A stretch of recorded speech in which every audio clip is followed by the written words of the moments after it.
I stood at my mother's funeral podium, heart hammering against my ribs as 200 mourners stared expectantly. My father, Gerald, stormed toward me, his face contorted with pure rage, bellowing that a lowly truck driver had absolutely no business speaking at such an important gathering for respected community members. My brother Marcus smirked coldly from the front pew, straightening his $1,000 suit while shaking his head in theatrical disappointment. The chapel silence became suffocating as Gerald commanded me to sit down immediately and keep my mouth shut. My trembling hand reached into my leather jacket pocket, fingers wrapping around a small digital recording device. My mother's final secret was about to obliterate everything they believed they knew about our family. The painful journey to this moment began 3 agonizing days earlier when I received the devastating phone call about my mother Linda's sudden heart attack. I had been completing a cross-country haul, driving my 18-wheeler from Denver to Chicago through a brutal winter storm when my cell phone rang at 2 in the morning. Gerald's voice was ice-cold and businesslike, barely providing essential hospital information before hanging up abruptly. No emotion, no comfort, just clinical facts delivered like a weather report. Arriving at Northwestern Memorial Hospital 12 hours later, exhausted and terrified, I discovered that Linda had already passed away. The nurses looked confused when I introduced myself as her daughter, checking their charts twice before locating my name buried in emergency contact information. Gerald had listed himself as primary contact, Marcus as secondary, and me as a distant third option, labeled simply as other relative. The funeral home experience became a nightmare of systematic exclusion. Gerald had already selected everything without consulting me or even acknowledging my existence. The mahogany casket, elaborate flower arrangements, printed programs, and even the guest list had been finalized while I was driving desperately across 3 states to say goodbye. When I walked into Morrison Funeral Home, the director automatically assumed I was hired help directing me toward the service entrance and asking which catering company I represented. Standing in that sterile consultation room, I watched Gerald display an Oscar-worthy performance of grieving widower, dabbing his eyes with expensive handkerchiefs while describing Linda's supposed preferences for elegant simplicity.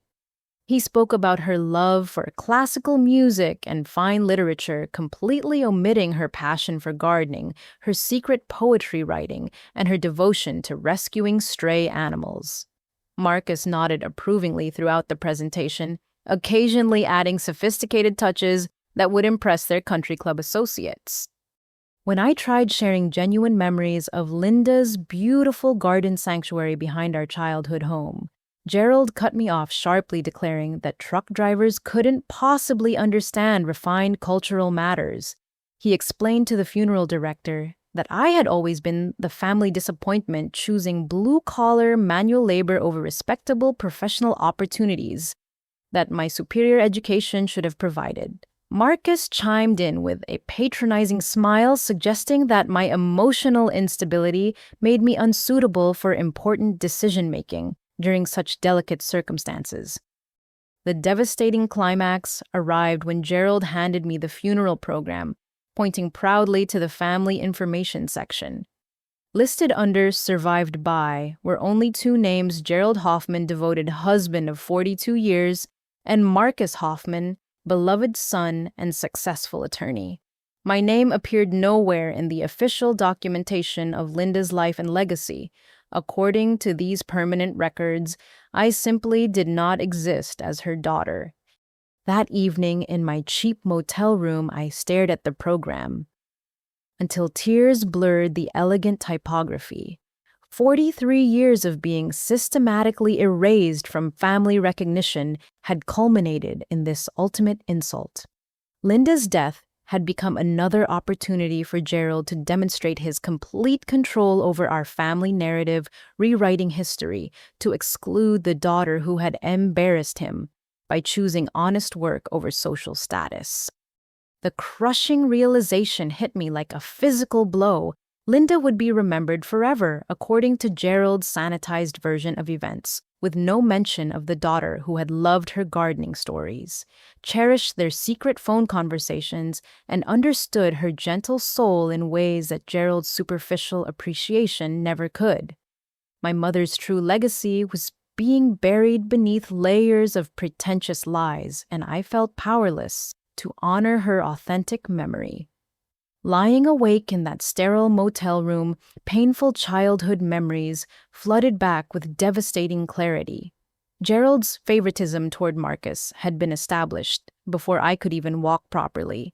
While Marcus received private school education at prestigious St. Bartholomew Academy, complete with Latin classes and debate team participation, I attended overcrowded public schools where guidance counselors barely remembered my name among hundreds of struggling students. Marcus enjoyed expensive tennis lessons every Saturday at Lakewood Country Club, followed by lunch meetings with Gerald's business associates who would praise his articulate conversation skills and promising future prospects. Meanwhile, I was told repeatedly that our family budget couldn't accommodate additional expenses for my activities, despite Gerald's construction company generating substantial profits that funded Marcus's elaborate lifestyle and Gerald's political campaign contributions. My refuge became the garage behind our house, where my maternal grandfather Joe taught me automotive repair during precious summer visits. Grandfather Joe possessed the patience and wisdom that Gerald completely lacked, explaining engine mechanics with the same gentle enthusiasm Linda used for describing her flower varieties. Those afternoons spent learning carburetor adjustment and brake maintenance became sacred time away from Gerald's constant criticism and Marcus's condescending superiority complex. When Grandfather Joe secretly taught me truck driving during my 16th summer, using his retired delivery vehicle for practice sessions behind the industrial district, I discovered a calling that filled me with genuine excitement and accomplishment. The open road represented freedom from Gerald's suffocating expectations and Marcus's perpetual academic achievements that made my average grades seem pathetic by comparison.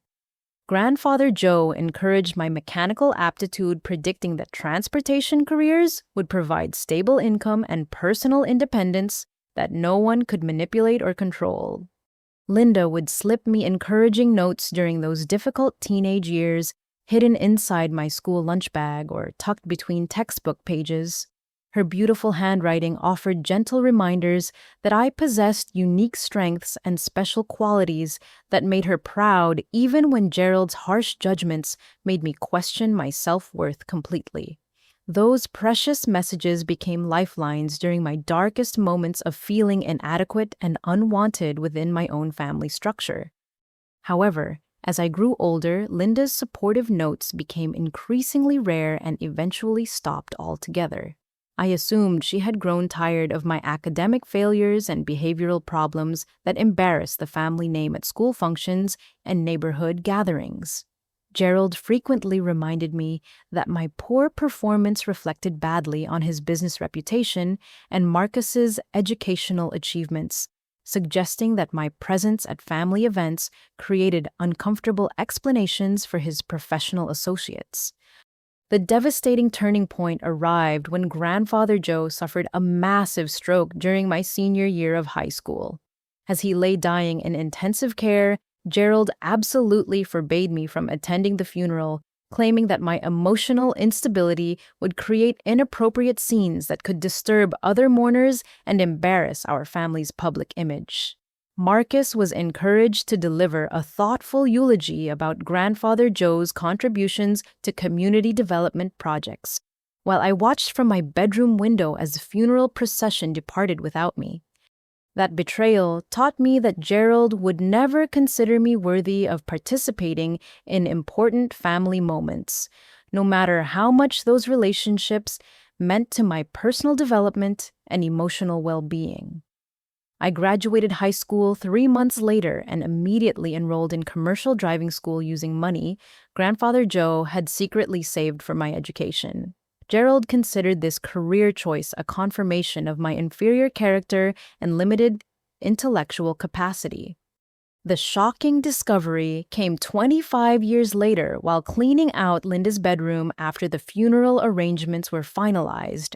Hidden beneath loose floorboards near her vanity table, I found a wooden shoebox containing dozens of items that revealed the heartbreaking truth about those missing years of communication and support that I had attributed to her disappointment in my life choices.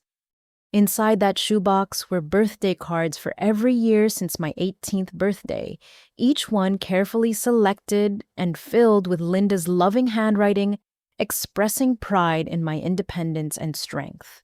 Christmas gifts that had never been opened, including a beautiful silver necklace with an inscription reading, "To my brave daughter who follows her own path."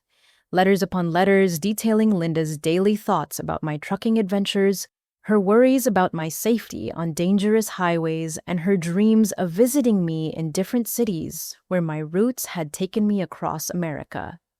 Each hidden item represented a stolen moment of connection that Gerald had systematically prevented maintaining his control over family relationships by intercepting and concealing Linda's attempts to maintain our mother-daughter bond.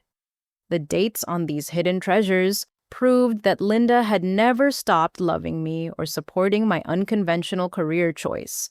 Instead, Gerald had been deliberately sabotaging our relationship for decades, ensuring that I remained isolated and convinced of my own unworthiness within the family structure. The final letter in that collection was dated just 6 weeks before Linda's death, written in her increasingly shaky handwriting as her health deteriorated under stress and fear. The message was brief but earth-shattering. "Call attorney Sarah Walsh immediately when the time comes. Tell her, Purple Orchid, you are stronger than you know, and I need your strength now more than ever. Everything I couldn't say will finally be heard. I love you more than Gerald ever allowed me to show." Below those words was a phone number with a Chicago area code and a business card for Walsh Legal Services, specializing in family law and elder abuse cases. The Purple Orchid reference made my heart ache with recognition. It had been our secret code phrase during my childhood, used when Linda wanted to give me special treats or share private moments without Gerald's knowledge or interference. She remembered our connection despite years of forced separation, and she had been planning something that required my participation and courage. That mysterious reference to attorney Sarah Walsh haunted me through the night, but I had to wait until morning to make the crucial phone call that would change everything I understood about Linda's final months. Sarah answered on the first ring, her voice immediately warm and familiar when I identified myself as Linda's daughter and whispered the phrase, "Purple Orchid," that felt like a magical key unlocking hidden doors. Sarah's response was immediate and emotional. "Kendra, thank goodness you found my information. Your mother was so worried that Gerald might discover our communications before she could get everything documented properly. We need to meet immediately, but not at my office where Gerald might see you. Can you come to Miller's Diner on Route 37 this afternoon at 2 o'clock? I have something your mother desperately wanted you to hear." The drive to Miller's Diner felt like traveling through a surreal alternate reality where my supposedly weak and submissive mother had been conducting secret operations that Gerald knew nothing about. The diner was a classic American truck stop, the kind of place where I felt comfortable among honest working people who valued straightforward conversation over sophisticated pretense and social manipulation that had always made me feel inadequate at family gatherings. Sarah Walsh turned out to be a sharp-eyed woman in her early 60s, with silver hair pulled back in a professional bun, and an expression that somehow combined legal authority with maternal warmth. She recognized me immediately, explaining that Linda had described my appearance and mannerisms in great detail during their clandestine meetings over the past 8 months. Her first words hit me like a physical blow. "Your mother was terrified, Kendra, absolutely terrified of what Gerald was planning to do to her, and she needed someone strong enough to fight back when she couldn't protect herself anymore." Sarah placed a small digital recording device on the table between us, its plain black surface giving no hint of the explosive contents waiting inside. Linda had purchased this device 3 months before her death, learning how to operate the recording functions with the same determination she had once applied to mastering her prize-winning garden cultivation techniques and secret poetry writing that Gerald had always dismissed as meaningless feminine hobbies. The recordings began with Linda's voice speaking in urgent, frightened whispers during late-night hours when Gerald believed she was safely asleep upstairs. The first recording captured Gerald screaming at Linda about mysterious financial documents, threatening to have her declared mentally incompetent if she didn't sign papers that she couldn't understand without proper legal representation. His voice was transformed from the polite, charming public persona that impressed business associates into something monstrous and completely unrecognizable. Subsequent recordings revealed Gerald's increasingly erratic behavior as Linda began questioning financial discrepancies in their joint accounts and missing paperwork related to her family's original property holdings. Gerald's threats escalated from psychological intimidation to physical violence, with audio capturing the sounds of furniture being thrown, and Linda's frightened gasps as Gerald cornered her in their bedroom to demand compliance with his financial demands. The most damaging recording captured a conversation between Gerald and Marcus in the home office where they discussed detailed plans to change Linda's will and eliminate any inheritance rights I might claim after her death. Their voices were relaxed and casual, as if discussing weekend golf plans, rather than plotting to steal a dying woman's life savings and destroy her relationship with her surviving daughter. Gerald's voice on that recording was chilling in its calculating coldness. Once the old woman is gone, we'll never have to deal with that truck driving embarrassment again. Marcus, you handle the legal paperwork to ensure she can't contest anything. I have been setting up the mental incompetence narrative for months, telling everyone that Linda's been getting confused and forgetful. No one will question our decisions. Marcus's response revealed his eager participation in the conspiracy. I've already researched the legal requirements, Dad. With the right documentation, we can make it look like Linda made these decisions voluntarily while she was still mentally capable. Kendra doesn't have the education or financial resources to challenge us in court, especially if we move quickly after the funeral. Their laughter at my expense felt like knives stabbing through my chest. But the worst moment came when Gerald described his long-term plans to completely erase my existence from family history. He had been systematically removing photographs of me from family albums, telling neighbors and business associates that Linda suffered from delusions about having a second child who had died in infancy. The elaborate lie was designed to make any claims I might make about inheritance or family recognition seem like the desperate fantasies of a mentally unstable stranger. The final recording on that device contained Linda's direct message to me, recorded just days before her fatal heart attack. Her voice was weak, but determined, carrying the strength that had sustained her through decades of psychological abuse and financial manipulation. Kendra, sweetheart, if you're hearing this, then I'm gone and you're finally learning the truth about what's been happening in this house. Gerald has been poisoning me, slowly increasing my heart medication to dangerous levels that could trigger the fatal attack he's been hoping for. I've hidden evidence of everything he's done, and Sarah has copies of all the financial documents that prove his crimes. Linda's voice broke with emotion as she continued, I stayed in this horrible marriage to protect you from his retaliation, but I won't let him steal your future after he's destroyed mine.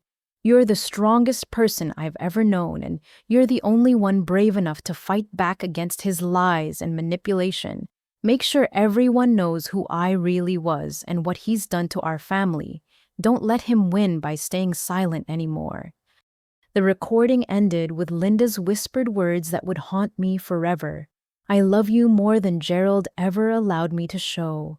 When the time comes, play this recording for everyone to hear. Let my voice finally tell the truth he's been hiding for so many years. Sarah Walsh's revelations about Marcus's involvement in the conspiracy against Linda and me triggered a flood of suppressed memories about my brother's calculated cruelty throughout our childhood and adult relationship. Marcus had perfected the art of psychological manipulation from an early age, learning techniques from Gerald that went far beyond typical sibling rivalry into systematic emotional abuse designed to reinforce my inferior status within the family hierarchy. During elementary school, Marcus would systematically destroy my homework projects and science fair experiments, then immediately report the resulting mess to Gerald as evidence of my careless and destructive behavior patterns. While I faced punishment for the destroyed work, Marcus received sympathy and praise for being a responsible older brother who tried to help me overcome my obvious academic limitations and behavioral problems. The pattern continued throughout middle school and high school, where Marcus convinced Gerald that my interest in automotive repair and truck driving represented embarrassing career choices that would reflect poorly on the family's social standing within our affluent suburban community.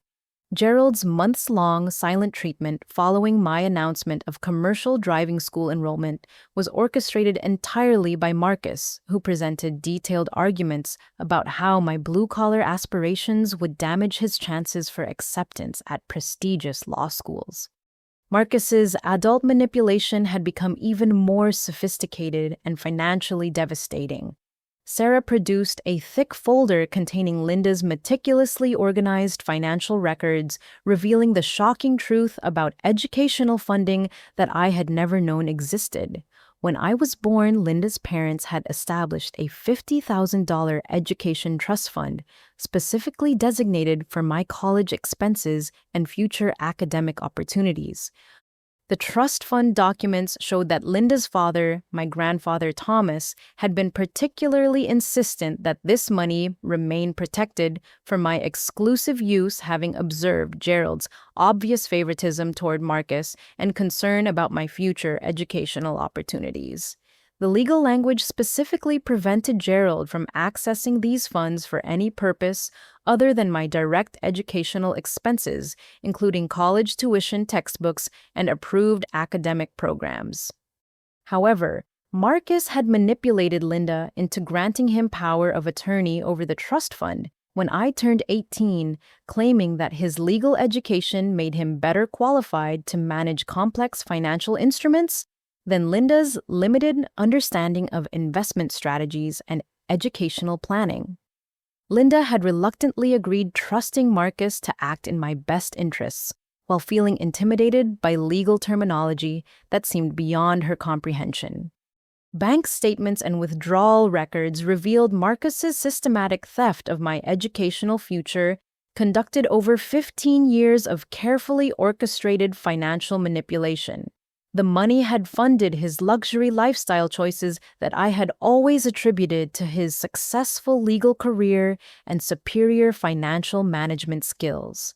Expensive Swiss watches, exclusive country club memberships, exotic vacation trips, and the down payment on his downtown Chicago condominium had all been purchased using money specifically saved for my education by grandparents who wanted to ensure my success, despite Gerald's obvious neglect. The most heartbreaking revelation came through Linda's handwritten notes, documenting her growing confusion and distress about my apparent rejection of higher education opportunities.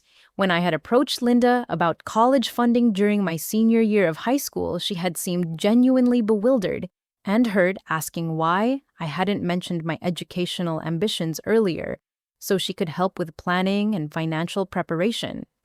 Marcus had convinced Linda that I had explicitly refused college opportunities in favor of immediate employment in the trucking industry, claiming that I considered higher education a waste of time and money that could be better spent on practical job training and independent living expenses. Linda's notes revealed her deep sadness about my supposed lack of academic ambition, wondering if she had failed as a mother by not encouraging my intellectual development during crucial formative years. The truth was devastating. Linda had died believing that I simply didn't want educational opportunities or family financial support, while Marcus had been stealing my future and convincing her that my blue-collar career choice represented personal preference rather than economic necessity. Every struggle I had faced with limited income, every missed opportunity for professional advancement, and every moment of feeling intellectually inadequate compared to Marcus's academic achievements had been orchestrated by his deliberate theft of resources specifically intended to level our educational playing field.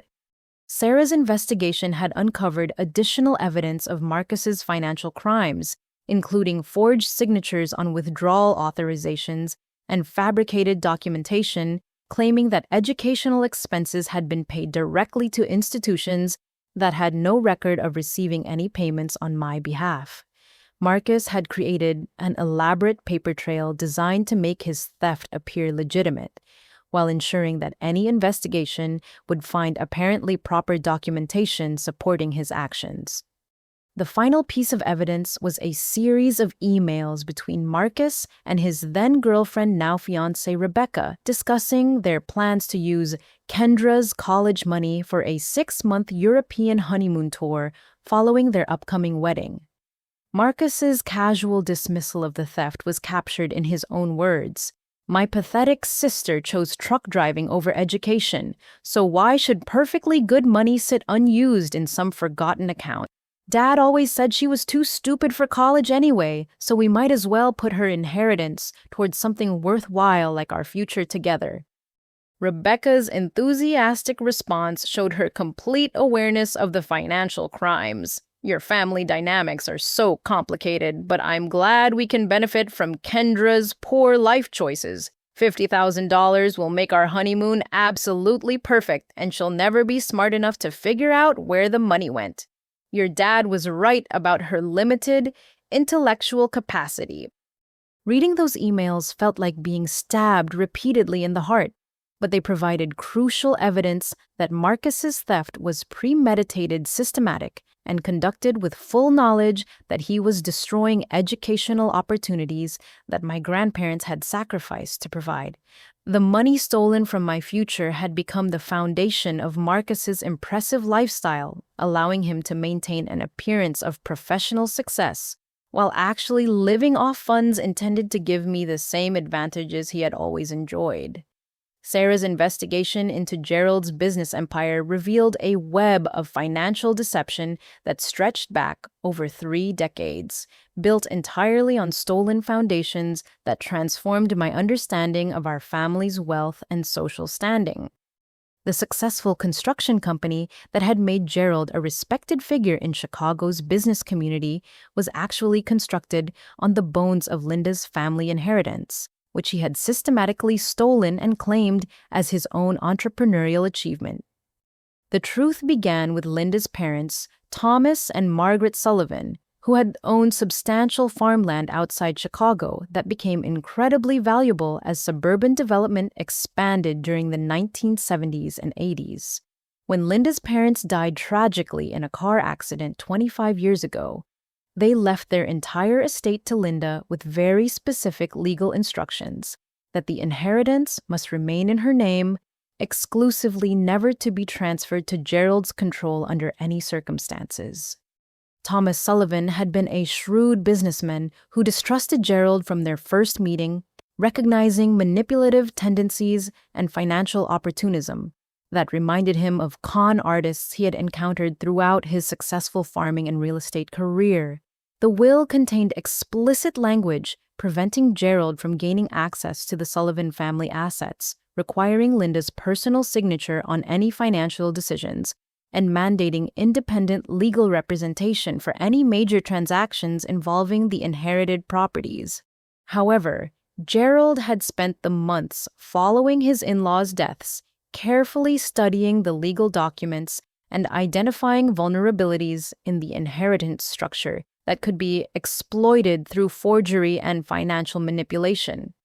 Sarah produced copies of original legal documents alongside Gerald's forged versions, showing how he had systematically altered signatures, changed dates, and created false paperwork that transferred ownership of the Sullivan farmland to his construction company as collateral for business expansion loans. The farmland that Thomas Sullivan had purchased for $12,000 during the Great Depression had appreciated to over $2 million.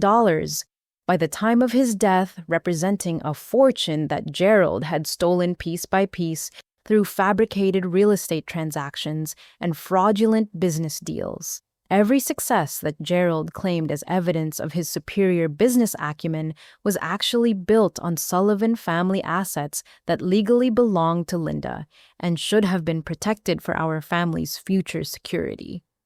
Bank records revealed Gerald's elaborate scheme to use Linda's inheritance as collateral for construction loans without her knowledge or consent, creating a complex web of financial obligations that trapped her in the marriage while funding his increasingly ambitious business ventures.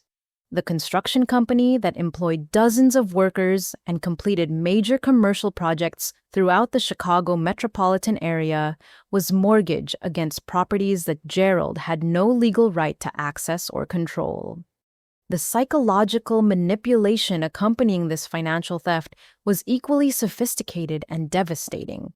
Gerald had spent years convincing Linda that she was intellectually incapable of understanding complex business matters, suggesting that her rural farming background made her unsuitable for managing substantial assets or making important financial decisions.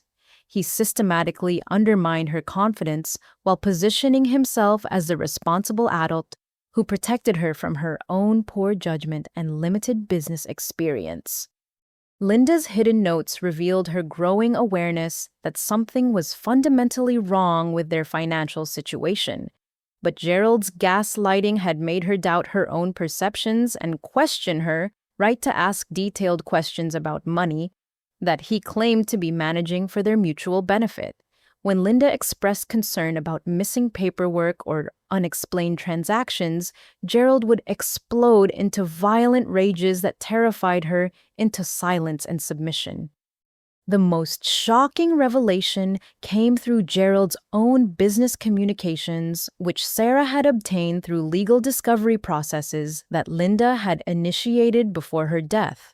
Gerald had been actively telling business partners, bank loan officers, and potential investors that Linda suffered from mental instability that required his constant supervision and financial management to prevent her from making dangerous decisions that could bankrupt their family. These character assassination campaigns were designed to create legal justification for Gerald's total financial control while making Linda appear unreliable and incompetent to anyone who might question his authority over her inherited assets. Gerald had consulted with attorneys about procedures for declaring Linda legally incompetent, researching guardianship laws that would give him permanent control over her inheritance while eliminating any possibility of her reclaiming her family's wealth. The construction company's impressive client list and prestigious commercial projects were all secured using Linda's farmland as financial backing, allowing Gerald to bid aggressively on contracts while maintaining the appearance of substantial business capital that was actually stolen from his wife's family legacy. Major developments throughout the Chicago suburbs bore Gerald's company name and reputation, but the foundational funding came entirely from Thomas Sullivan's decades of careful farming and real estate investment. Gerald's political connections and charitable contributions, which had earned him respect within conservative business circles and invitations to exclusive social events, were financed entirely through Linda's inheritance money that he had diverted from its intended purpose of providing family security and educational opportunities for future generations. The country club memberships, expensive political campaign donations, and lavish entertainment expenses that maintained Gerald's social standing were purchased using assets that belonged legally and morally to Linda and her descendants. The devastating scope of Gerald's financial crimes extended beyond simple theft into systematic destruction of Linda's family heritage and deliberate sabotage of my educational and economic opportunities. The the Sullivan farmland that should have provided generational wealth for Linda's descendants had been leveraged and mortgaged to fund Gerald's personal ambitions, creating debt obligations that could potentially consume the entire inheritance if his construction business faced economic difficulties or legal challenges. Sarah's forensic accounting revealed that Gerald had created multiple shell companies and offshore accounts designed to hide stolen assets from potential discovery, suggesting premeditation and sophisticated criminal planning that went far beyond opportunistic theft. The financial infrastructure Gerald had constructed was designed to make recovery of Linda's inheritance nearly impossible, even if his crimes were eventually discovered and prosecuted by law enforcement authorities. The most heartbreaking aspect of this financial betrayal was Linda's complete ignorance about the scope of Gerald's theft and its impact on my future opportunities. She had died believing that our family's modest lifestyle reflected Gerald's careful financial management and conservative spending habits, never knowing that her parents' substantial legacy was being squandered on Gerald's political ambitions and social climbing, while her daughter struggled with economic hardship that could have been easily prevented. As Sarah Walsh continued revealing the scope of her secret relationship with Linda, I learned that their connection stretched back over 40 years to their college friendship at Northwestern University, where they had been roommates during their sophomore year before life circumstances separated them into completely different worlds. Sarah's transformation into a successful attorney specializing in elder abuse and family fraud cases made her uniquely qualified to understand the legal complexities of Gerald's criminal behavior and the sophisticated strategies required to combat his financial manipulation. Linda had desperately contacted Sarah 8 months before her death, tracking down her former roommate through alumni directories and legal association databases after recognizing that Gerald's increasingly controlling behavior had escalated beyond normal marital difficulties into potentially criminal territory. Their reunion was both joyful and heartbreaking as Linda discovered that her college friend had become exactly the kind of strong, independent professional woman that Gerald had always prevented Linda from becoming through systematic isolation and psychological abuse. Sarah's initial reaction to Linda's phone call was immediate concern and professional alarm, recognizing classic patterns of financial elder abuse and domestic manipulation that she had encountered throughout her legal career, representing vulnerable adults whose family members had exploited their trust and dependency. Linda's halting, frightened description of Gerald's behavior triggered Sarah's protective instincts and legal expertise, leading to careful planning sessions conducted in secret locations where Gerald could never discover their collaboration. The development of their legal strategy required months of painstaking evidence, collection, and documentation, as Linda learned to secretly photograph financial records, copy important documents, and record conversations that revealed Gerald's true character behind his public facade of respectability and community leadership.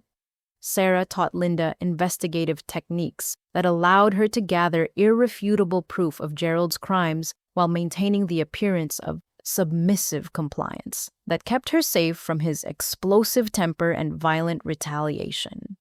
Sarah's office files contain detailed timelines of Gerald's increasingly erratic behavior, documented through Linda's careful observations, and supported by medical records, financial statements, and witness testimonies that painted a comprehensive picture of systematic abuse and financial manipulation spanning decades.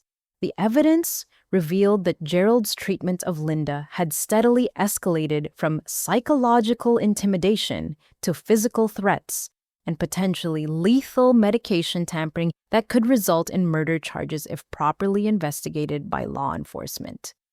The most shocking revelation came as Sarah described Linda's original plan to divorce Gerald and press criminal charges for financial fraud, elder abuse, and attempted murder through medication manipulation. Linda had been systematically building her case for 8 months, gathering evidence that would not only reclaim her stolen inheritance, but also result in Gerald's arrest and imprisonment for multiple felonies that could keep him incarcerated for the remainder of his natural life.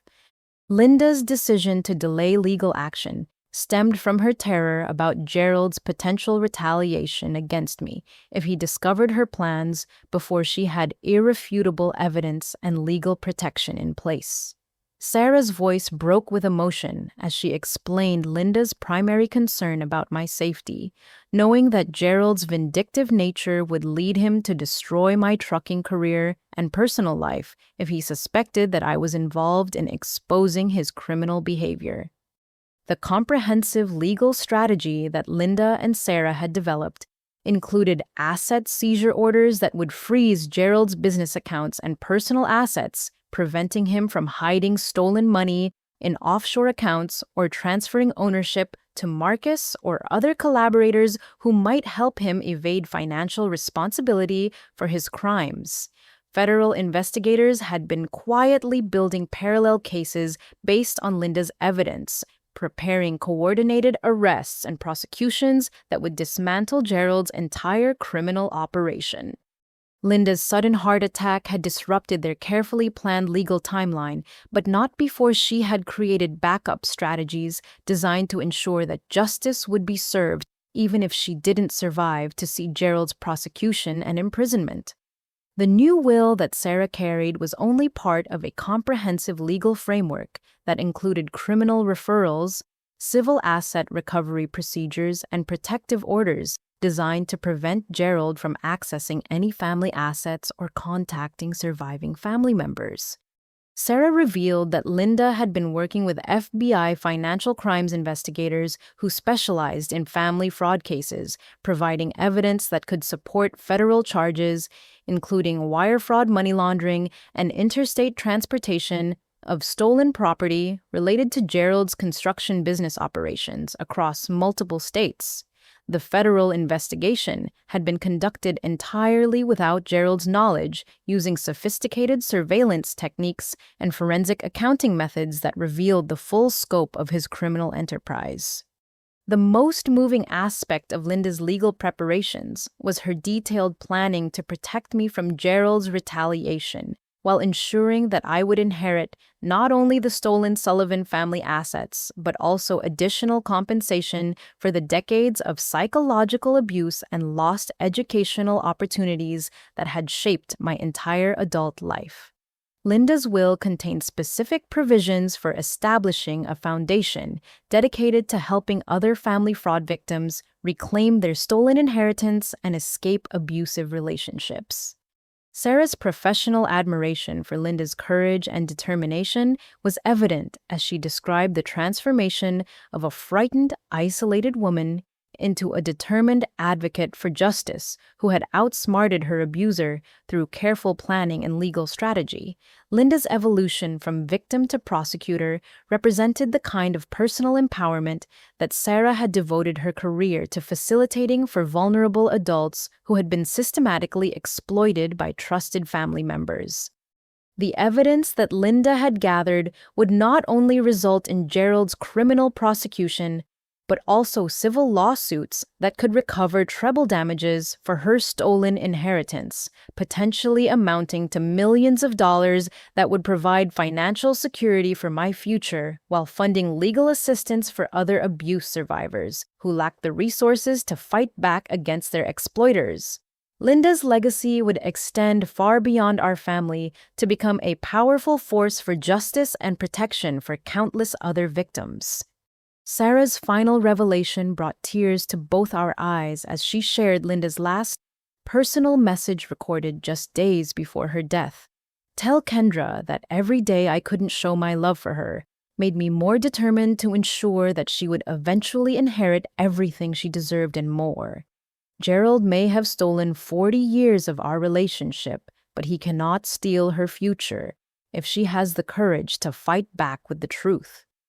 Returning to the devastating funeral scene with this new understanding of Linda's secret preparations, I watched Gerald's mounting frustration as my unusual composure and silence disrupted his expectations of easy intimidation and public humiliation.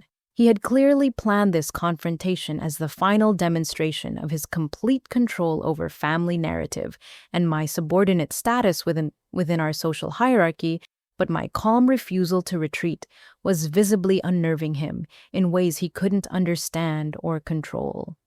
Gerald's initial commands for me to leave the podium immediately had been delivered with his typical authoritative confidence, expecting the same frightened compliance that had characterized our relationship throughout my entire adult life. When I remained motionless, simply staring back at him with newfound understanding of his criminal behavior, and Linda's carefully planned response, his public mask of respectable grief began cracking under the pressure of unexpected resistance from his supposedly weak and controllable daughter. The funeral chapel contained nearly 300 mourners, including Gerald's business associates, political connections, country club members, and community leaders who had never witnessed his private behavior or suspected the violent temperament that Linda had endured behind closed doors. His carefully cultivated image as a devoted husband and successful entrepreneur was about to crumble before the eyes of everyone whose respect and admiration had fed his narcissistic ego for decades. Marcus rose from the front pew with theatrical concern, approaching the podium with his practiced lawyer demeanor as he attempted to diffuse the growing tension through professional mediation and diplomatic family management. His expensive charcoal suit and perfectly styled appearance projected the image of sophisticated problem-solving that had always impressed Gerald's social circle and reinforced my reputation as the family's uneducated embarrassment who created awkward situations requiring adult intervention. However, Marcus's confident approach faltered as he observed my unexpected emotional stability and quiet determination, recognizing something fundamentally different about my demeanor that didn't match his psychological profile of me as an easily intimidated victim who could be manipulated through public shame and family pressure. The nervous glances he exchanged with Gerald revealed their shared confusion about my refusal to follow the predictable script of humiliation and retreat. Gerald's frustration escalated into barely controlled rage as he realized that his standard intimidation tactics were failing spectacularly in front of an audience whose continued respect was essential to his business success and political ambitions. His voice rose to a shocking bellow that echoed through the sacred funeral chapel, demanding that I leave immediately before he called security to have me forcibly removed from the premises for disturbing the peace and disrespecting Linda's memory. The mourners shifted uncomfortably in their seats as Gerald's behavior became increasingly inappropriate for a solemn funeral setting, with several prominent business associates exchanging concerned glances about the unseemly family drama unfolding before their eyes. The Gerald Hoffman they knew from construction industry meetings and political fundraisers was a polished professional who projected competence and emotional control, not the screaming tyrant whose true personality was being revealed through his inability to manage a simple family disagreement. When Gerald realized that verbal commands and public shaming were insufficient to restore his authority, he made the catastrophic decision to escalate the confrontation into physical intimidation by storming toward the podium and grabbing my arm with enough force to leave fingerprint bruises that would be visible for weeks. His grip was painful and threatening, designed to hurt me while demonstrating his physical dominance to everyone watching this unprecedented family meltdown. The gasps of shock from the mourners were audible throughout the chapel as Gerald's violent behavior destroyed any remaining pretense of grieving widower dignity or family leadership authority. Several prominent community members began reaching for their cell phones either to record the altercation or to call law enforcement if the physical confrontation continued to escalate beyond verbal threats and intimidating gestures. Marcus attempted damage control by approaching us with urgent whispers about maintaining family dignity during this difficult emotional period. But his own panic was evident as he recognized that Gerald's public breakdown was destroying decades of careful reputation management and social positioning. The legal and business consequences of this spectacular loss of control could devastate both their professional careers and social standing within Chicago's conservative business community. Gerald's final miscalculation came when he raised his hand as if preparing to strike me in front of 300 witnesses, his face contorted with pure rage that revealed the violent temperament Linda had endured in private for 4 decades. The collective intake of breath from the horrified mourners created a moment of absolute silence that would be remembered by everyone present as the instant when Gerald Hoffman's true character was finally exposed to public scrutiny. In that crystalline moment of suspended time, I calmly reached into my jacket pocket and pressed the play button on Linda's digital recording device, allowing my mother's voice to fill the chapel with perfect clarity and devastating truth that would transform Gerald's moment of intended triumph into the beginning of his complete destruction and public humiliation. The first words from Linda's recorded message sent visible shock waves through the gathered mourners as they realized they were hearing the voice of the deceased woman whose funeral had just become a courtroom where justice would finally be served after decades of hidden abuse and criminal manipulation. Linda's trembling but determined voice emerged from the chapel's sound system, with startling clarity, immediately capturing the complete attention of every mourner as they realized they were hearing their deceased friend and community member speaking from beyond the grave with urgent revelations that would shatter their understanding of the Hoffman family dynamics and Gerald's carefully constructed public persona. The recording began with Linda's heartbreaking account of her final months living in terror as she gradually discovered the scope of Gerald's systematic poisoning campaign designed to trigger a fatal heart attack that would appear completely natural to medical professionals and investigating authorities. Her voice carried the frightened urgency of a woman who knew she was dying, but was determined to expose her murderer before he could complete his crime and claim her inheritance as a grieving widower. Linda's detailed description of Gerald's medication tampering sent visible shock waves through the funeral gathering as she explained how he had been secretly increasing her prescribed heart medication to dangerous levels that could cause fatal cardiac arrhythmias indistinguishable from natural heart failure in a woman her age with pre-existing cardiovascular conditions. The methodical nature of his poisoning campaign revealed premeditation and sophisticated planning that elevated his crimes from financial fraud to attempted murder.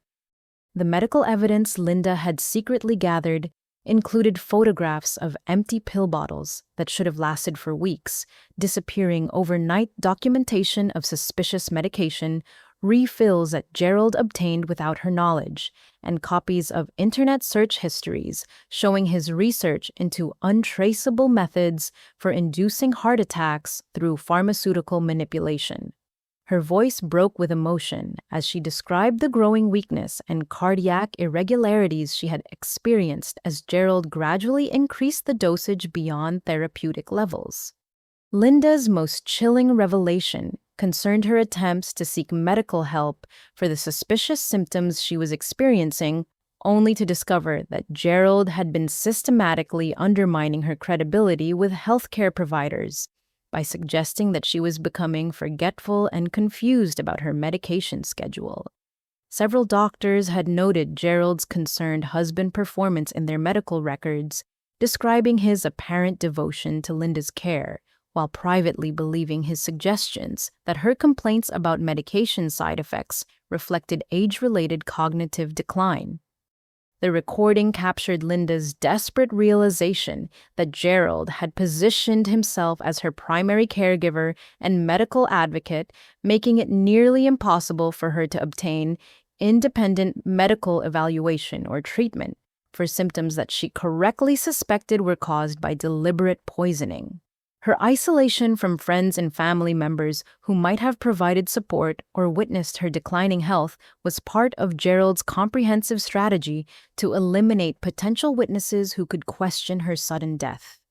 Linda's voice grew stronger as she revealed her discovery of Gerald's financial motivations for murdering her, including his recent increase of her life insurance policy to $2 million and his preparation of forged estate documents that would transfer her entire inheritance to his personal accounts, while completely excluding me from any financial benefits.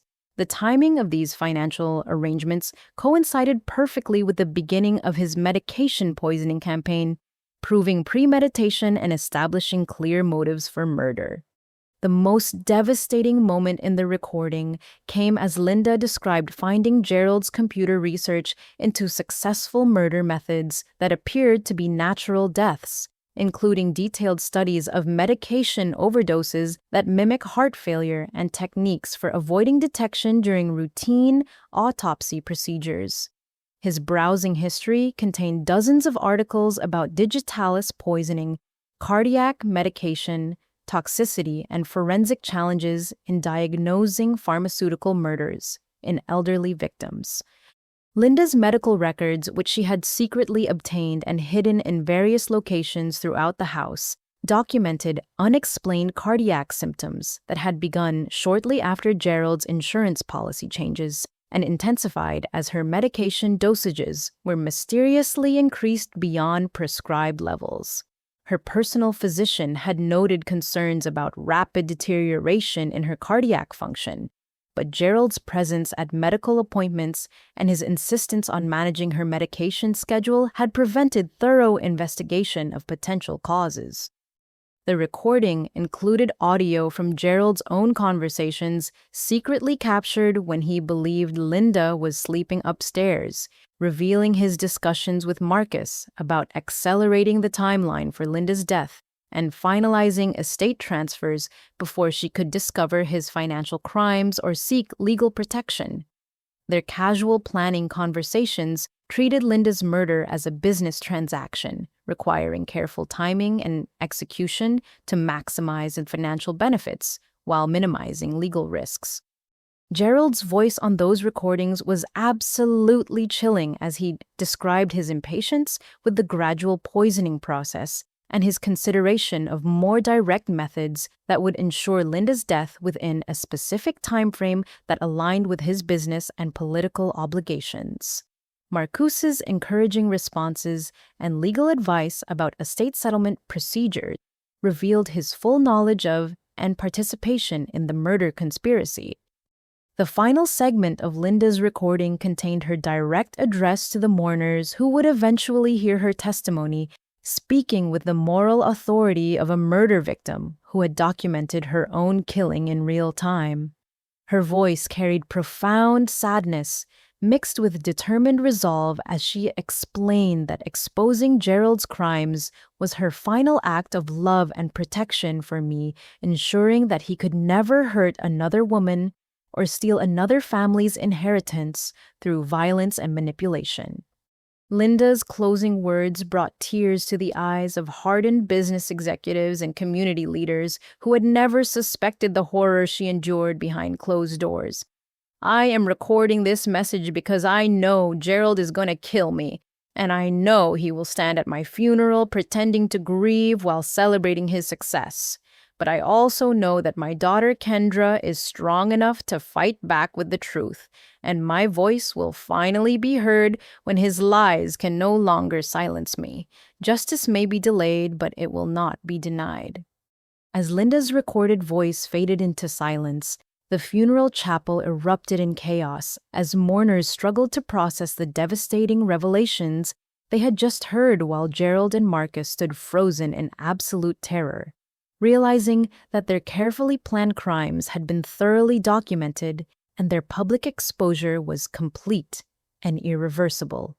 The chapel's stunned silence following Linda's recorded testimony was broken by the measured footsteps of attorney Sarah Walsh as she approached the podium with professional dignity, carrying a leather briefcase that contained legal documents capable of completely transforming the family's financial landscape and destroying Gerald's criminal empire. Her presence commanded immediate respect from the gathered mourners, many of whom recognized her reputation as one of Chicago's most formidable family law attorneys, specializing in complex estate disputes and elder abuse cases. Sarah's introduction was brief but authoritative as she identified herself as Linda's legal counsel and explained that the recorded testimony they had just heard was part of a comprehensive legal strategy designed to expose decades of financial crimes and ensure that justice would finally be served for Linda's systematic abuse and murder. Her calm professional demeanor provided a stark contrast to Gerald's increasingly desperate panic and Marcus's obvious terror as they realized the scope of Linda's legal preparations. The new will that Sarah removed from her briefcase represented months of careful legal planning conducted in absolute secrecy as Linda had worked with Sarah to create an ironclad document that would not only reclaim her stolen inheritance, but also establish legal frameworks for protecting other potential victims from similar financial predators. The will's language was precise and comprehensive, anticipating every possible legal challenge that Gerald and Marcus might attempt, while ensuring rapid implementation of asset recovery and criminal referral procedures. Sarah's reading began with the formal revocation of all previous wills and estate documents that Gerald had manipulated or influenced through coercion and financial intimidation, establishing Linda's mental competency at the time of signing through comprehensive psychological evaluations and independent witness testimonies. The legal foundation for the new will was unshakable, supported by medical records proving Linda's cognitive stability and decision-making capacity, despite Gerald's systematic campaign to portray her as mentally deteriorating and unreliable. The will's primary provision named me as sole beneficiary of Linda's entire estate, including all assets originally inherited from the Sullivan family properties that Gerald had illegally transferred to his construction business accounts. The legal language specifically identified each piece of stolen property, providing exact legal descriptions and documentation proving Linda's rightful ownership despite Gerald's forged transfer documents and fraudulent business transactions. However, the most devastating blow to Gerald came through Linda's detailed legal declaration of his mental incompetence due to severe personality disorders and psychopathic tendencies that made him dangerous to family members and the broader community. Sarah's voice remained steady as she read Linda's clinical assessment of Gerald's behavior patterns, supported by psychological evaluations from independent mental health professionals who had reviewed Linda's documented evidence of his systematic abuse and criminal planning. The will included comprehensive documentation of Gerald's antisocial personality disorder and narcissistic behavioral patterns, providing legal justification for stripping him of all decision-making authority and financial control, while establishing permanent restraining orders preventing him from contacting me or accessing any family assets. The psychological evaluation concluded that Gerald posed a continuing threat to public safety and required immediate intervention by law enforcement and mental health authorities. Marcus's complete disinheritance was equally thorough and devastating, with specific legal language identifying his participation in financial elder abuse conspiracy to commit fraud and knowledge of Gerald's murder plot while failing to report the crimes to appropriate authorities. Linda's will detailed Marcus's systematic theft of my education trust fund and his eager participation in plans to eliminate my inheritance rights through forged documents and fabricated legal justifications. The will's language regarding Marcus was particularly harsh, describing his behavior as a fundamental betrayal of professional legal ethics and family loyalty that demonstrated his unfitness to practice law or manage financial resources responsibly. Linda's assessment of Marcus's character included references to his callous disregard for my welfare and his enthusiastic participation in destroying educational opportunities that her parents had specifically established for my benefit.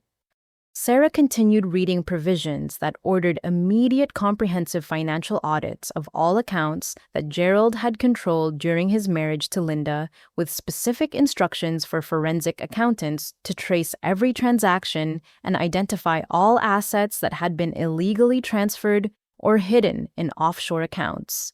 The will established legal mechanisms for recovering stolen funds and imposed treble damage penalties that could potentially bankrupt Gerald's construction business and personal holdings. The criminal referral provisions were equally comprehensive, directing Sarah to provide all evidence of Gerald's crimes to federal investigators, state prosecutors, and local law enforcement agencies with jurisdiction over murder fraud and elder abuse cases. Linda's will specifically requested that Gerald face the death penalty for premeditated murder if Illinois law permitted such punishment, demonstrating her determination that he receive the harshest possible consequences for his crimes. The will also established a victim assistance foundation using recovered assets to provide legal aid and financial support for other families who had been victimized by similar financial predators and domestic abusers. Linda's vision extended beyond our family situation to create lasting protection for vulnerable adults who lack the resources or knowledge necessary to fight back against systematic exploitation and abuse. As Sarah concluded, the formal will reading Gerald and Marcus stood paralyzed with terror, fully comprehending that their elaborate criminal conspiracy had been thoroughly documented and their legal destruction was inevitable. The gathered mourners watched in fascination and horror as two men who had appeared successful and respectable just hours earlier faced complete exposure as criminals whose entire lifestyle had been built on theft, abuse, and murder. The final provision of Linda's will contained her personal message to me, expressing pride in my independence and strength, while apologizing for the years of separation that Gerald's manipulation had forced upon our relationship. Her words carried the love and support that had been stolen from our relationship, finally reaching me through legal documents that would ensure justice for her murder and protection for my future. The devastating impact of Linda's will reading was immediately amplified as Sarah Walsh revealed that federal investigators had been quietly building a comprehensive criminal case against Gerald for the past 3 months, using Linda's meticulously gathered evidence to construct an unshakable foundation for multiple felony prosecutions that would destroy every aspect of his personal and professional life. The FBI's Financial Crimes Unit had been conducting sophisticated surveillance operations while Gerald remained completely unaware that his criminal empire was being systematically dismantled by law enforcement professionals. 2 federal agents entered the funeral chapel with quiet dignity, having waited respectfully outside until the legal proceedings reached their conclusion, and Sarah had fulfilled her obligations to read Linda's final testament before the gathered community witnesses. Special Agent Patricia Morrison and Special Agent David Chen displayed their credentials while explaining that they had warrants for Gerald's immediate arrest on charges including premeditated murder, interstate fraud, money laundering, and conspiracy to commit elder abuse across multiple jurisdictions. Gerald's construction business faced immediate federal asset seizure as investigators implemented court orders, freezing all corporate accounts, business properties, and equipment pending complete forensic audits designed to identify every dollar stolen from Linda's inheritance and trace the complex web of financial transactions Gerald had used to hide his crimes.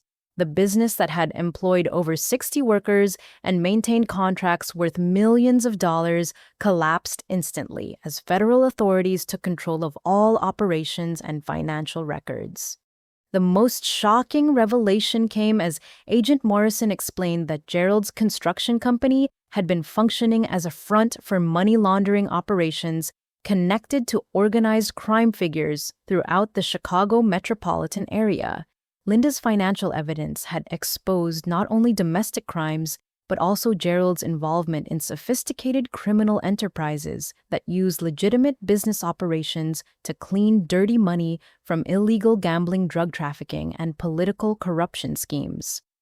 Business associates and political connections who had gathered to honor Linda's memory found themselves learning simultaneously that their professional relationships with Gerald had potentially implicated them in federal criminal investigations spanning multiple years of fraudulent contracts, illegal political contributions, and tax evasion schemes. Several prominent community members quietly exited the chapel while reaching for their cell phones to contact criminal defense attorneys. The federal investigation had uncovered evidence that Gerald had been systematically overbilling government contracts while using substandard materials that created public safety hazards in schools, hospitals, and municipal buildings throughout northern Illinois. His reputation as a successful contractor was built on systematic fraud that had endangered countless innocent people while generating illegal profits that funded his lavish lifestyle and political influence campaigns.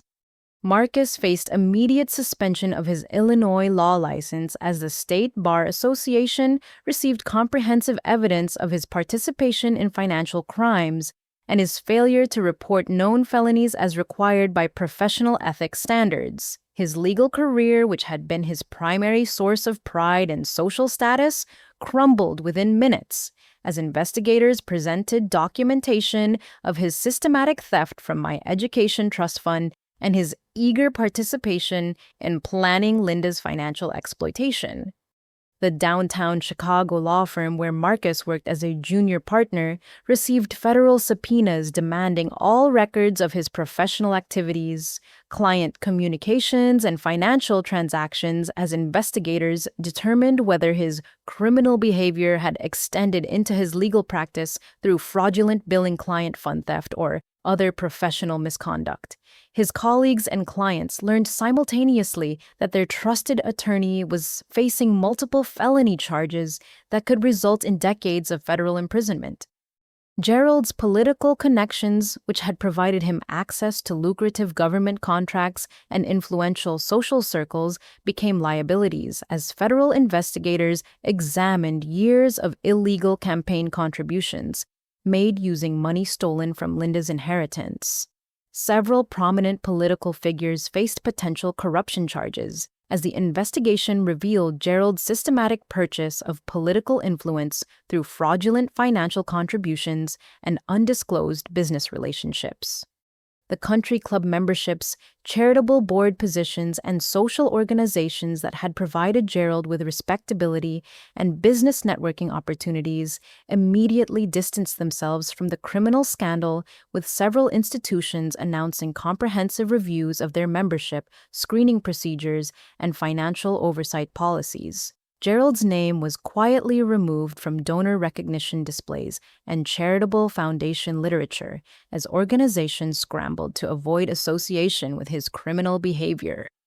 Bank accounts across 3 states faced immediate federal seizure as forensic accountants traced the flow of stolen Sullivan family assets through dozens of shell companies, offshore accounts, and fraudulent business transactions designed to hide the scope of Gerald's financial crimes. The sophisticated money laundering operation that Gerald had constructed over 20 years was systematically dismantled by investigators who specialized in unraveling complex financial conspiracies. The most humiliating aspect of Gerald's public destruction was the presence of his former business associates, political allies, and social contacts who witnessed his arrest in handcuffs while finally understanding the true nature of the man they had respected and trusted for decades. The charming, successful entrepreneur they thought they knew was revealed as a calculating predator who had built his entire lifestyle on theft, abuse, and murder, while manipulating everyone around him through carefully crafted lies and false personas. As Gerald was led away in federal custody, his construction empire's collapse sent shockwaves through Chicago's business community as dozens of ongoing projects faced immediate suspension. Hundreds of workers lost their employment, and financial institutions scrambled to assess their exposure to fraudulent loans secured with stolen collateral. The ripple effects of his criminal behavior would impact countless innocent people whose livelihoods had unknowingly depended on his elaborate criminal enterprise. The federal agent's final announcement revealed that Gerald faced potential death penalty charges for Linda's premeditated murder, with additional life sentences for his extensive financial crimes and continuing criminal enterprise operations. The man who had spent 40 years terrorizing his family and exploiting his community would spend his remaining years in federal maximum security facilities, never again able to harm another innocent victim or manipulate another family's financial security. Marcus's immediate response to his father's arrest was a desperate attempt to distance himself from Gerald's criminal behavior through calculated betrayal and self-preservation tactics that revealed the depth of his cowardice and moral bankruptcy. His legal training immediately activated as he approached the federal agents with urgent whispers about cooperation opportunities and plea bargain negotiations that might spare him from the harshest consequences of his documented participation in multiple felonies. However, Sarah Walsh's comprehensive evidence file contained devastating proof that Marcus had not been a naive victim of Gerald's manipulation, but rather an eager and enthusiastic collaborator who had actively contributed to the criminal conspiracy while fully understanding the illegal nature of their activities. The recorded conversations, email communications, and financial documents painted a clear picture of Marcus as a willing participant who had celebrated opportunities to exploit Linda's vulnerability and steal my inheritance. Agent Morrison presented transcripts of wiretapped phone conversations between Marcus and Gerald recorded during the months leading up to Linda's death, where Marcus had suggested increasingly sophisticated methods for hiding stolen assets and eliminating potential legal challenges to their criminal enterprise. His law school education had provided him with specialized knowledge about estate law and financial fraud that made him a valuable partner in Gerald's systematic exploitation of Linda's wealth and trust. The most damning evidence came from Marcus's own electronic communications, including emails to his fiancée Rebecca, where he bragged about manipulating Linda into granting him power of attorney over my education trust fund, while joking about my supposed intellectual limitations and lack of sophistication that made me an easy target for financial exploitation. His casual cruelty toward his own sister demonstrated a level of callousness that shocked even experienced federal investigators. Security footage from multiple banks showed Marcus actively participating in fraudulent transactions, helping Gerald forge Linda's signatures on critical financial documents and providing legal advice about methods for transferring stolen assets to offshore accounts beyond the reach of potential investigations. His physical presence during the commission of federal crimes eliminated any possibility of claiming ignorance about the illegal nature of their activities. Marcus's attempts to negotiate immunity in exchange for testimony against Gerald collapsed when investigators presented evidence that he had been researching legal methods for declaring Linda mentally incompetent, preparing backup plans to institutionalize her in psychiatric facilities if she became too difficult to control through intimidation and medication tampering. His legal research into guardianship procedures and involuntary commitment laws proved his knowledge of Gerald's murder plot and his willingness to participate in even more extreme criminal measures. The education trust fund theft that Marcus had orchestrated was revealed as an elaborate long-term conspiracy involving forged withdrawal authorizations, fabricated educational expense receipts, and systematic destruction of evidence that might expose his systematic stealing from funds specifically designated for my academic opportunities. Bank investigators found that Marcus had created false documentation claiming educational payments to institutions that had no record of receiving any money on my behalf.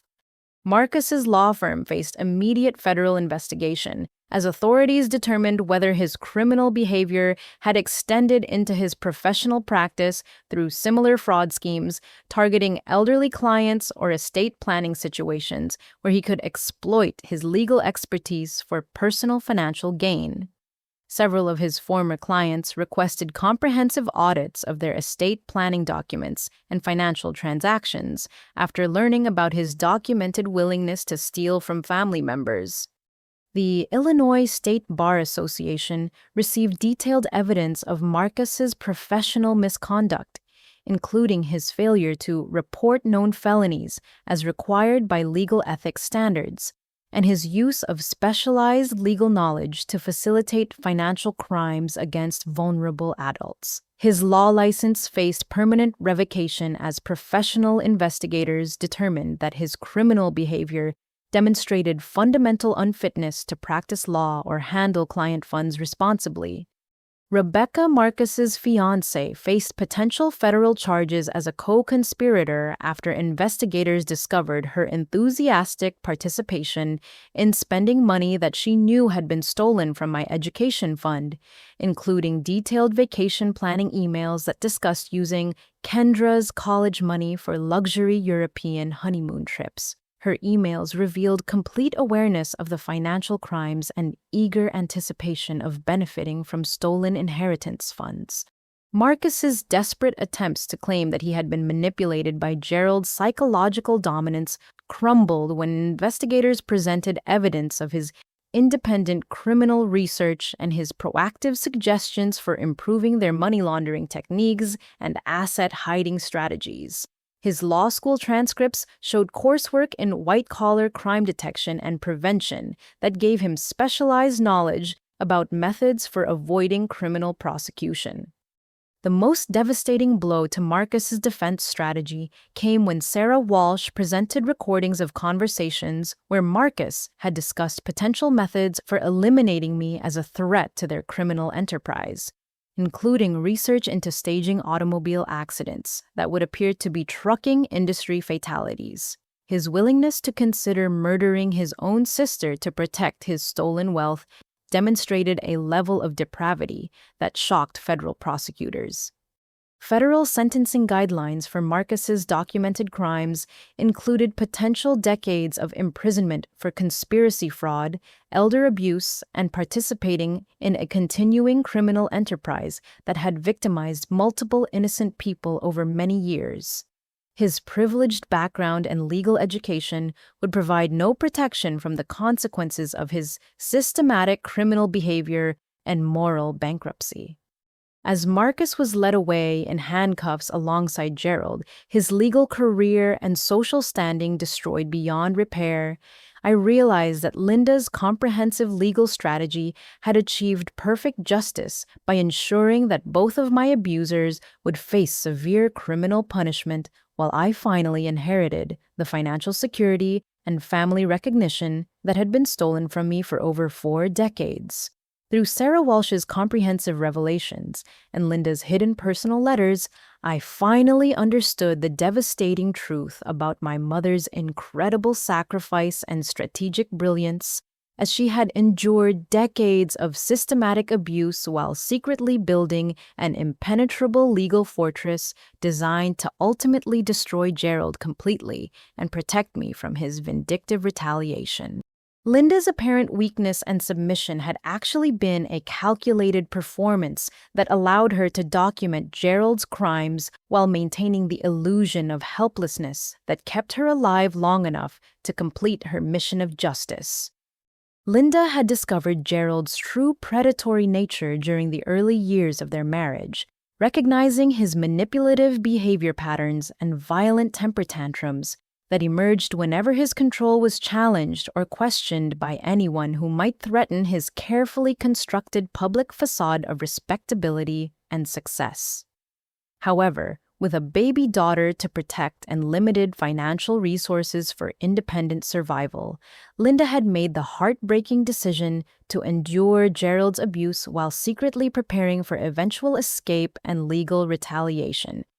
Every instance of Gerald's public humiliation and dismissal of me throughout my childhood had been witnessed and documented by Linda, who maintained detailed journals describing his psychological abuse techniques and their devastating impact on my emotional development and self-confidence.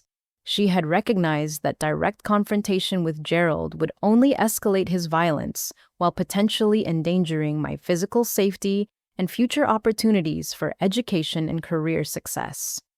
Linda's strategy of appearing compliant and submissive while secretly gathering evidence required extraordinary courage and self-control as she endured years of financial manipulation, social isolation, and psychological terrorism designed to break her spirit and eliminate any possibility of resistance or rebellion. Her hidden letters revealed the anguish she experienced watching Gerald systematically destroy my confidence and steal my educational opportunities while she remained powerless to intervene without triggering even more severe retaliation. The Education Trust Fund that Marcus had systematically drained represented only a small portion of the financial resources that Linda had been secretly preserving for my future security and independence. Through careful planning with Sarah Walsh, Linda had been gradually moving Sullivan family assets into protected accounts beyond Gerald's reach, while creating legal documentation that would eventually restore my rightful inheritance and provide additional compensation for the decades of abuse and lost opportunities I had suffered.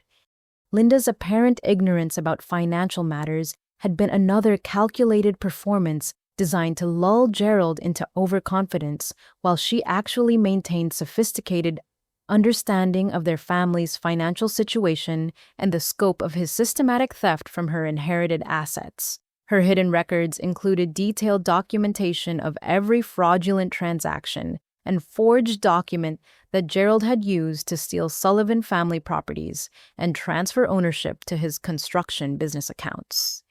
The most remarkable aspect of Linda's secret preparations was her patient development of relationships with law enforcement professionals, mental health experts, and legal specialists who would eventually provide the expertise necessary to prosecute Gerald's crimes and protect other potential victims from similar financial predators. Her network of professional allies had been carefully cultivated over many years, while she maintained the appearance of isolated dependence on Gerald's guidance and protection.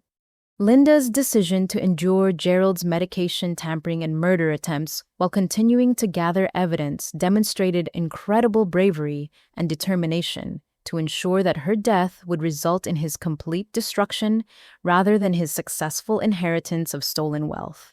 She had understood that surviving Gerald's poisoning campaign was less important than ensuring that his crimes would be thoroughly documented and prosecuted to the fullest extent possible under federal law.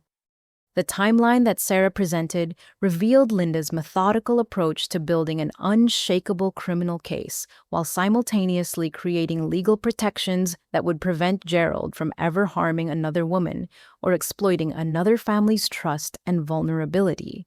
Her comprehensive strategy included provisions for supporting other abuse survivors and funding victim assistance programs that would help countless families recover from similar financial exploitation and domestic violence.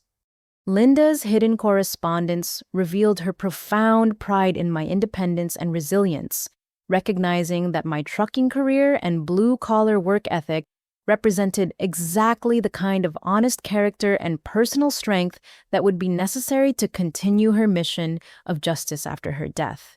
She had understood that my experience with hard work and practical problem solving would be invaluable assets in rebuilding our family's financial security and reputation. The foundation that Linda had secretly established using evidence of Gerald's crimes would become a powerful resource for prosecutors nationwide who were working to identify and convict similar predators who targeted elderly victims and vulnerable family members for systematic financial exploitation. Her vision extended far beyond our personal situation to create lasting institutional changes that would protect future generations from the kind of abuse we had suffered. Sarah's final revelation about Linda's long-term planning included detailed instructions for using my inheritance to fund legal aid programs, victim assistance services, and educational opportunities for other survivors of family financial fraud who lacked the resources necessary to fight back against their exploiters. Linda's legacy would transform our family's pain into a powerful force for healing and protection that would benefit countless innocent people. The most moving aspect of Linda's hidden letters was her repeated expression of love and admiration for the woman I had become, despite Gerald's systematic attempts to destroy my confidence and limit my opportunities for success. She had recognized that my strength and integrity were precisely the qualities necessary to carry forward her mission of justice and ensure that Gerald's crimes would never be repeated against other innocent families. The scope of federal investigations, triggered by Linda's evidence, expanded dramatically as law enforcement agencies across multiple states discovered that Gerald's criminal behavior was part of a much larger pattern of predatory targeting that had victimized numerous women over the past 25 years. Special Agent Morrison revealed that Gerald had committed similar financial crimes and suspicious murders against two previous wives who had died under questionable circumstances that were now being re-examined with advanced forensic techniques and investigative resources. The first previous victim was Margaret Chen, a wealthy widow whom Gerald had married in 1998, just 2 years after a mysterious divorce that had separated him from Linda temporarily during a period when she had attempted to escape his abuse with my help. Margaret had died from an apparent medication overdose in 2001, shortly after expressing concerns to friends about Gerald's controlling behavior and her intention to change her will to exclude him from inheriting her substantial real estate holdings. The second victim was Dorothy Williams, another affluent widow who had married Gerald in 2003 following a whirlwind courtship that isolated her from family members and longtime friends who had questioned his motives and financial intentions. Dorothy had died from an apparent fall downstairs in 2006, just weeks after confiding to her sister that she suspected Gerald was tampering with her blood pressure medications and planned to contact attorneys about divorce proceedings. Federal investigators had reopened both death investigations using Linda's meticulous documentation as a template for identifying similar patterns of financial manipulation, social isolation, and systematic poisoning that Gerald had perfected through decades of predatory targeting of vulnerable women with substantial assets and limited family protection. The similarities between all three cases were so striking that prosecutors were confident of obtaining murder convictions in multiple jurisdictions. Gerald's construction business became the centerpiece of a massive federal investigation into organized crime connections as forensic accountants discovered that his legitimate business operations had been systematically used to launder money from illegal gambling operations, political corruption schemes, and drug trafficking networks throughout the Chicago metropolitan area. His reputation as a successful entrepreneur had provided perfect cover for sophisticated criminal enterprises that generated millions of dollars in illegal profits. The discovery of Gerald's organized crime connections explained his political influence and ability to obtain lucrative government contracts, despite consistently underbidding competitors by margins that should have been financially impossible for legitimate business operations. Federal prosecutors were building racketeering cases that could result in life sentences under federal guidelines for continuing criminal enterprise prosecution.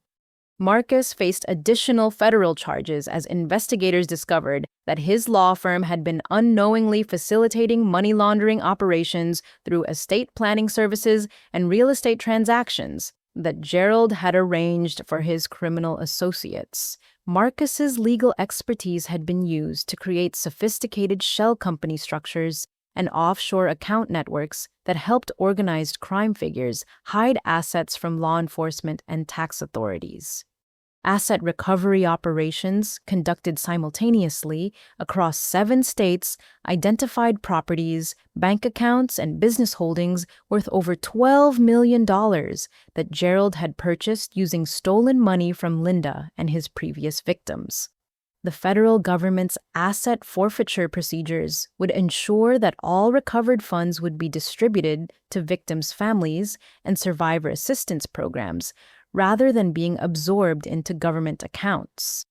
The Linda Hoffman Foundation, established using the recovered Sullivan family inheritance, became a national model for victim assistance programs that provided legal aid, financial counseling, and emotional support for families who had been victimized by similar financial predators and domestic abusers. My inheritance was transformed into a powerful resource for protecting countless other families from exploitation and violence. Kendra's trucking experience proved invaluable in developing mobile outreach programs that brought legal assistance and financial counseling directly to rural communities, where elderly victims were often isolated from traditional support services and law enforcement resources. The Foundation's truck-based service delivery model became a revolutionary approach to victim assistance that was adopted by programs throughout the United States. Sarah Walsh joined the Foundation as chief legal counsel, using her expertise in elder abuse and family fraud cases to train attorneys nationwide in recognition and prosecution techniques for complex financial exploitation cases.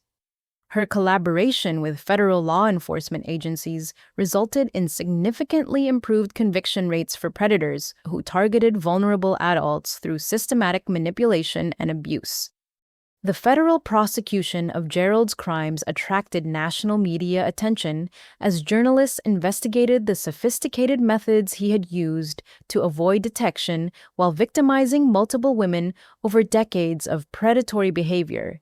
His case became a landmark example of domestic violence prosecution that demonstrated how financial abuse often escalated into life-threatening violence, requiring comprehensive law enforcement intervention. Gerald's trial resulted in 3 consecutive life sentences for premeditated murder charges, with additional decades of federal imprisonment for racketeering, money laundering, and continuing criminal enterprise convictions that ensured he would never again threaten innocent women or their families. The death penalty charges that Linda had specifically requested were superseded by federal sentencing guidelines that guaranteed permanent incarceration without possibility of parole or early release.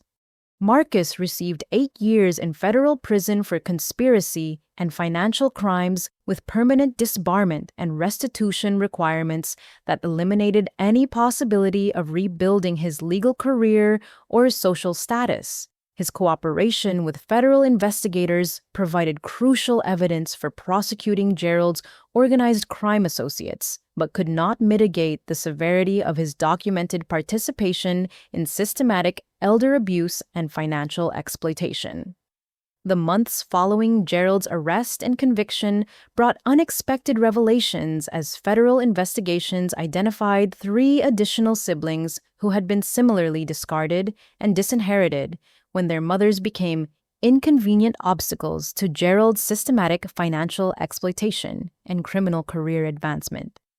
Rachel Martinez, David Williams, and Jennifer Chen had all been abandoned by Gerald when their mothers died, under suspicious circumstances, leaving them with no knowledge of their half-siblings or understanding of the criminal behavior that had destroyed their families. Rachel was 38 years old and worked as a public school teacher in Denver, having grown up believing that her mother, Margaret, had died from accidental medication overdose while struggling with depression and financial difficulties following her father's death.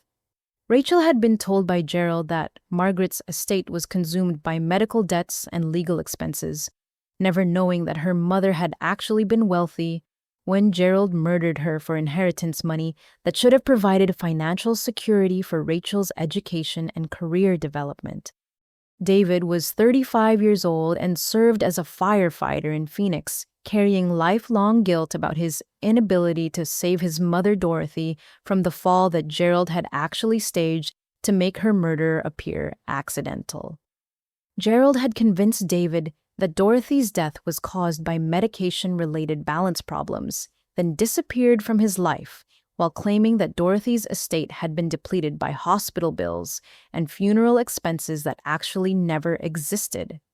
Jennifer was 41 years old and worked as a nurse in Portland, having spent decades believing that her mother Margaret had committed suicide by jumping downstairs during a mental health crisis that Gerald claimed was hereditary and potentially dangerous to Jennifer's own psychological stability. Gerald had used Jennifer's fears about inherited mental illness to convince her that maintaining distance from family members was necessary for her emotional well-being and professional success. Our first family reunion occurred in Sarah Walsh's Chicago office, where we shared heartbreakingly similar stories of psychological manipulation, financial exploitation, and deliberate estrangement from our dying mothers who had been murdered while trying to protect us from Gerald's vindictive retaliation. The discovery that we all shared the same predatory father while growing up, completely isolated from each other, revealed the sophisticated nature of Gerald's systematic family destruction techniques. Rachel, David, Jennifer, and I formed an immediate bond built on shared trauma and mutual understanding that transcended the artificial divisions Gerald had created to prevent us from supporting each other or comparing our experiences of abuse and abandonment. Our different geographic locations and career paths had been deliberately arranged by Gerald to minimize any possibility of accidental contact that might expose his criminal pattern of murdering wives and abandoning their children. My trucking career, which Gerald had always mocked as evidence of my inferior intelligence and limited ambitions, became a valuable asset in coordinating our family's healing process and legal recovery efforts. My extensive travel routes allowed me to visit each of my newly discovered siblings regularly while helping them navigate the complex federal investigation procedures and emotional processing requirements that accompanied learning the truth about our mother's murders. The blue-collar work ethic that Gerald had scorned proved invaluable in rebuilding lives that had been systematically destroyed by his lies and manipulation, as I helped my siblings understand that honest work and personal integrity provided far more satisfaction and security than the stolen wealth and false social status that had motivated Gerald's criminal career. My experience with practical problem-solving and independent survival became a model for overcoming the learned helplessness that Gerald had instilled in all his children. The Linda Hoffman Foundation grew rapidly as our family story attracted national attention and inspired other abuse survivors to seek assistance with legal recovery efforts and emotional healing programs. My inheritance provided initial funding for comprehensive victim assistance services, but donations from supporters across the country soon expanded our resources beyond anything Linda could have imagined when she first conceived the foundation during her secret planning sessions with Sarah Walsh. Our foundation's trucking-based outreach program brought legal assistance, financial counseling, and emotional support directly to rural communities, where elderly victims were often isolated from traditional social services and law enforcement resources. The mobile service delivery model that I developed using my transportation industry expertise became a revolutionary approach to victim assistance that was adopted by programs throughout the United States and several international organizations. Rachel's teaching experience proved invaluable in developing educational curricula about financial elder abuse recognition and prevention that were implemented in high schools and community colleges nationwide. Her ability to explain complex financial manipulation techniques in accessible language helped countless families recognize warning signs and seek help before becoming victims of similar criminal exploitation. David's firefighting and emergency response background enabled him to create crisis intervention protocols for families dealing with financial abuse situations that required immediate safety planning and legal protection. His understanding of emergency management principles transformed our foundation's response capabilities, and helped establish partnerships with law enforcement agencies across multiple states.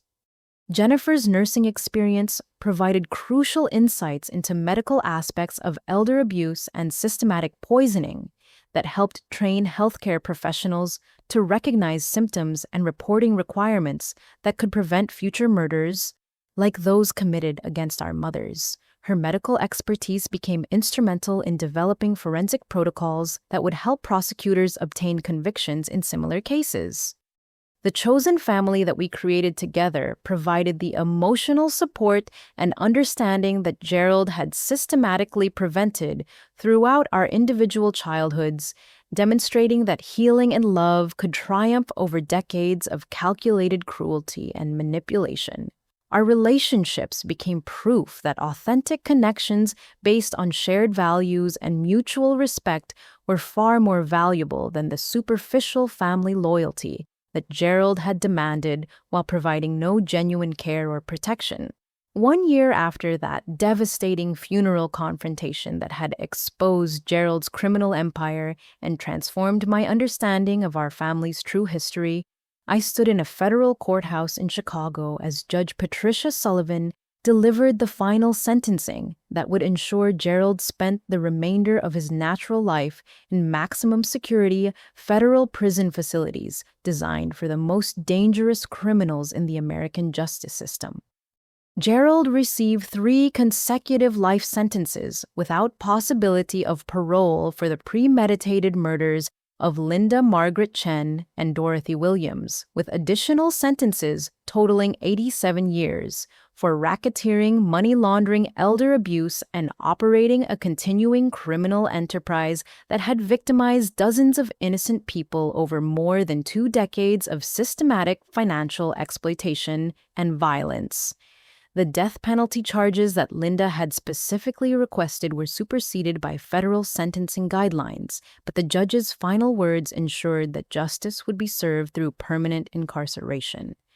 Marcus received 8 years in federal minimum security prison for conspiracy and financial crimes, followed by 10 years of supervised probation and permanent disbarment that eliminated any possibility of rebuilding his legal career or regaining social respectability within the professional community that had once admired his academic achievements and promising future prospects. His cooperation with federal investigators provided crucial evidence for dismantling Gerald's organized crime connections, but could not mitigate his documented participation in systematic elder abuse. The complete asset forfeiture of Gerald's construction empire generated over $14 million that was distributed between victim compensation funds, the Linda Hoffman Foundation, and federal law enforcement programs designed to combat financial elder abuse and domestic violence. The business that had been Gerald's source of pride and community respect became the foundation for healing and protection that would benefit countless innocent families who had suffered similar exploitation and violence. My trucking routes now included regular stops at safe houses, legal aid clinics, and victim assistance centers funded by Linda's foundation, carrying hope and practical resources instead of just commercial cargo across the highways that connected isolated communities throughout America. The career that Gerald had mocked as evidence of my inferior character had become the perfect vehicle for delivering justice and support to families who desperately needed proof that recovery and empowerment were possible even after devastating betrayal and abuse. Rachel, David, Jennifer, and I had become a chosen family whose bonds were strengthened by shared understanding of trauma and mutual commitment to preventing other families from suffering the systematic destruction that Gerald had inflicted on our mothers and our individual lives. Our quarterly family reunions provided emotional support and strategic planning opportunities that helped us continue expanding the foundation's reach and effectiveness in serving abuse survivors nationwide. The recording device that had exposed Gerald's crimes became evidence in 17 additional federal prosecutions, of family financial predators who had used similar manipulation techniques to exploit vulnerable adults and steal inheritance money from their intended beneficiaries. Linda's courage in documenting her own murder had created a legal precedent that empowered other victims to seek justice and protection through comprehensive evidence gathering and strategic legal planning. Sarah Walsh's collaboration with federal law enforcement agencies resulted in the development of national training programs that taught prosecutors, investigators, and victim advocates to recognize sophisticated financial abuse patterns and build successful criminal cases against predators who exploited family relationships to commit systematic theft and violence. Linda's evidence collection methods became a model for victim empowerment that was taught in law schools and police academies across the United States. The most profound transformation in my life came through understanding that true strength was not measured by wealth, education, or social status, but by the courage to stand up for truth and justice when everyone else chose comfortable lies and willful ignorance about uncomfortable realities. Linda's final lesson was that love sometimes requires enduring darkness and suffering in order to protect light and hope for future generations who deserve freedom from exploitation and violence. My mother's voice preserved forever in those recordings that had shattered Gerald's facade of respectability, continued teaching the world that justice may be delayed by fear and manipulation, but it cannot be permanently denied when brave people refuse to stay silent in the face of systematic cruelty and criminal behavior. The greatest inheritance Linda left was not money or property, but the unshakable knowledge that ordinary people possess extraordinary power to fight back against evil when they have the courage to document truth and demand accountability. Standing outside that federal courthouse after Gerald's final sentencing, surrounded by my chosen family and the legal team that had helped us achieve justice for our murdered mothers, I realized that Linda's legacy had created something far more valuable than the financial security that Gerald had stolen from us. Her sacrifice had generated a powerful movement for victim protection and survivor empowerment that would continue growing and helping other families long after our personal healing was complete. The foundation that bore Linda's name had already helped over 300 families recover stolen assets and escape abusive relationships, while training thousands of professionals to recognize and respond to financial, elder abuse cases with the expertise and sensitivity that our mothers had desperately needed but never received.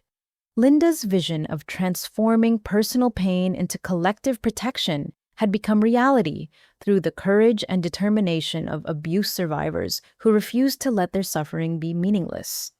As I climbed into my 18-wheeler for the journey back to Denver, where my next foundation delivery would bring legal assistance to a rural community dealing with a financial exploitation case similar to our family's experience, I carried Linda's voice and wisdom with me across the American highways that had always represented freedom and independence.